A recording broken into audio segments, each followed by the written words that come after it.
Salve Maria! Estamos aqui em mais um programa Bíblia Sagrada. Hoje, se vocês nos permitem, vamos tratar um tema que é quase fundamental para começar um estudo bíblico, que é sobre a revelação de Deus. O que nós entendemos por revelação? Mais ou menos, quando nós temos um amigo muito íntimo, nós revelamos um segredo a ele, coisas que ele não sabia, então nós revelamos. Quem trabalha com fotografia vai revelar o filme. Então, um jornalista vai revelar uma notícia. Agora, na religião, sobretudo na Bíblia, o que nós entendemos por revelação? Deus, que por amor se revela às suas criaturas. Ele não teria essa obrigação, ele criou-nos por amor. E por amor também ele revela a sua vida íntima. Agora, essa revelação nós temos que ter bem presente. O que está na Bíblia, muito do que está na Bíblia, excede ao conhecimento que nós temos. Porque nós temos dois tipos de conhecimento. Um conhecimento que é o natural, que é com a luz da razão humana nós podemos estudar e podemos atingir certos conhecimentos, sobretudo nas ciências, as leis da física, nós vamos estudando e adquirindo conhecimentos.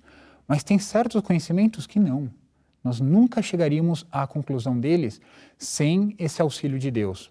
Por exemplo, que existem 3 pessoas em um só Deus. Deus Pai, Filho e Espírito Santo. Em uma só pessoa, em um só Deus. Né? Também sobre a encarnação, paixão e morte de nosso Senhor Jesus Cristo. Enquanto Deus, enquanto homem, na sua natureza divina e humana. Então, são verdades que nós jamais atingiríamos. Apenas para nós termos ideia, eu leria um versículo de São Paulo, na sua carta aos Romanos, em que ele fala desse conhecimento natural, que mesmo os romanos, ou qualquer outro povo, não teria desculpa para não adorar a Deus verdadeiro, pois somente com a luz da inteligência nós podemos chegar à conclusão da existência de Deus. Prestemos atenção no capítulo 1, versículo 20 da carta de São Paulo aos Romanos. De fato,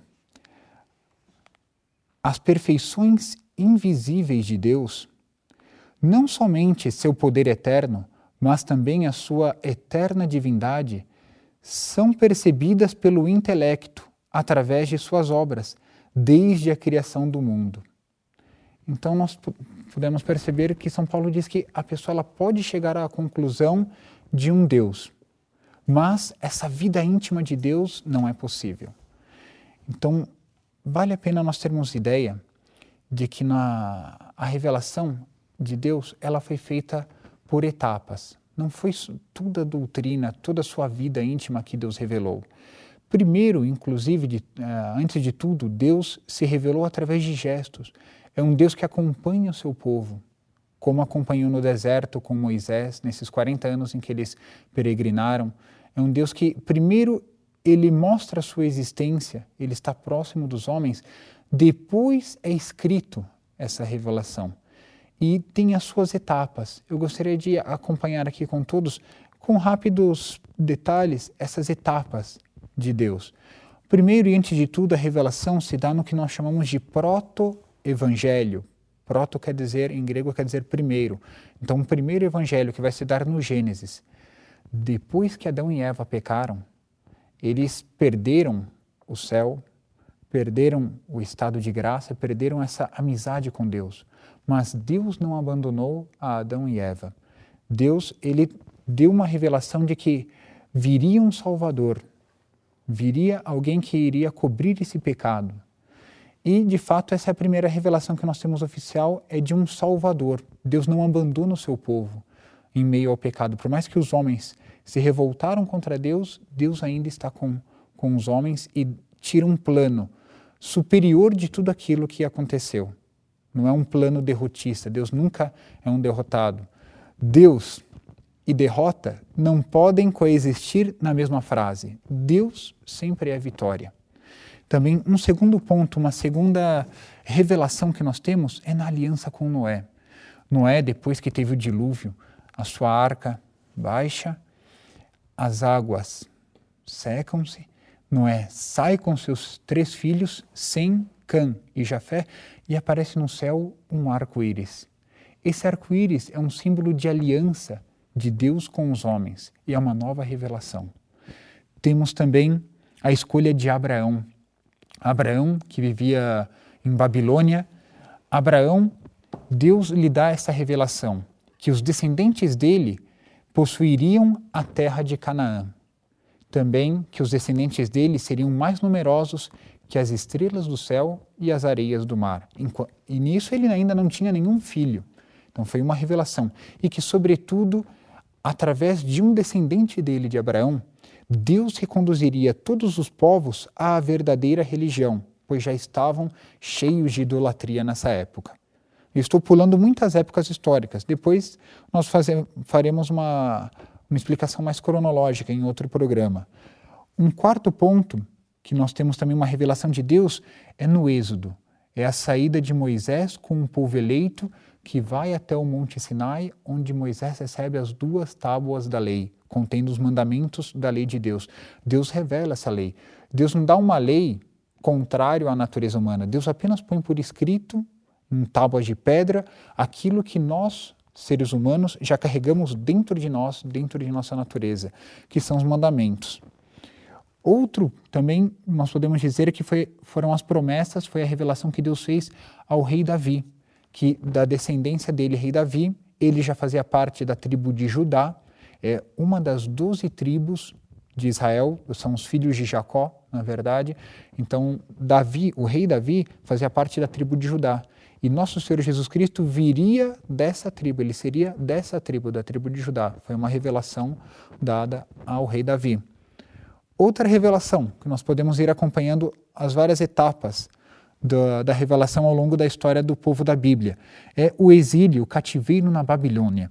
Foram destruídos tanto o reino de Israel como o reino de Judá, mas sobretudo o reino de Judá foi para a Babilônia e ali Deus também vai se manifestando através da história do profeta Daniel, de tudo que eles se passaram e na volta do reino deles para o reino de Judá. Nós temos a reconstrução, o Templo de Jerusalém, que tinha sido construído pelo rei Salomão, foi destruído, então agora será reconstruído. E eles choraram, porque, puxa, aquele templo grandioso agora foi demolido e agora vem um templo que é muito inferior àquele que nós tínhamos. Está bem, vem um profeta e diz, esse templo será mais glorioso. Por quê? Porque nele entrará o Messias, entrará o Salvador. Mais uma revelação. E temos também outras, o ápice de toda a revelação, isso é o auge de toda a revelação que nós temos na Bíblia, é a vinda de nosso Senhor Jesus Cristo. É o próprio Deus que se faz homem e revela a vida íntima que ele tem com o Pai. Inclusive no Evangelho de São João, que é lindíssimo, nós temos sempre esse diálogo que nosso Senhor Jesus Cristo vai dizendo, o Pai que me enviou, eu fui enviado pelo Pai, tem que acreditar nas palavras porque eu não digo por mim mesmo, eu digo isso porque o Pai que está no céu me revelou. Então ele vai revelando essa vida íntima dele com Deus, Deus Pai, o Espírito Santo, e é algo maravilhoso. Então nós podemos dizer que toda a revelação está contida na Bíblia. O que está fora da Bíblia não faz parte da revelação, apesar que tem um grupo de teólogos que dizem que da tradição apostólica também se pode tirar alguns pontos da doutrina, daquilo de verdade de fé. Mas a maioria acredita que as verdades fundamentais da fé estão na Sagrada Escritura. Então, o ápice dessa revelação foi através de nosso Senhor Jesus Cristo. Não há, por exemplo, como nós já ouvimos, existe um outro evangelho que contém doutrinas ocultas que ninguém conhece e que veio trazer uma coisa maravilhosa. Não.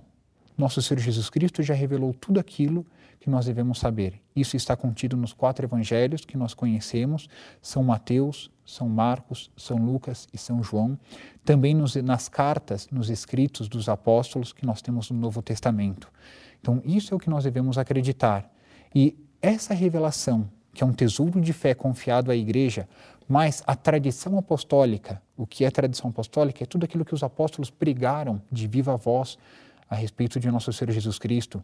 Antes de escrever, eles, apóstolos, eles pregaram o convívio que eles tiveram com nosso Senhor Jesus Cristo. Eles pregaram uma experiência de vida. Então, essa revelação e essa experiência de vida, elas se unem na Igreja Católica, no magistério da Igreja, que contém essa revelação e essa tradição. E a Igreja Católica, através do magistério, vai repassando de geração em geração. Nós dissemos que tudo já foi revelado, é verdade, mas nem tudo foi explicitado. Cabe agora aos bispos, sobretudo ao Papa, mas também aos presbíteros, aos diáconos, aos ministros da palavra, aos estudiosos da Sagrada Escritura e mesmo a todos aqueles que amam a palavra de Deus, explicitar, encontrar o significado dessas palavras, desdobrar esse significado.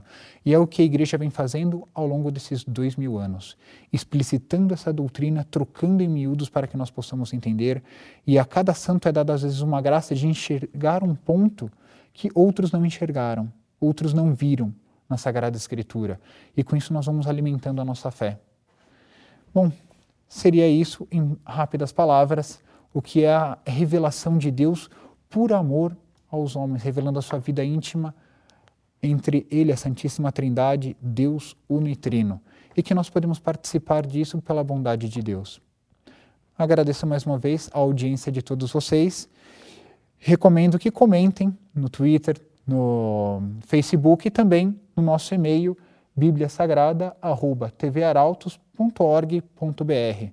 Vamos caminhando juntos nesse conhecimento da Palavra de Deus. Salve Maria!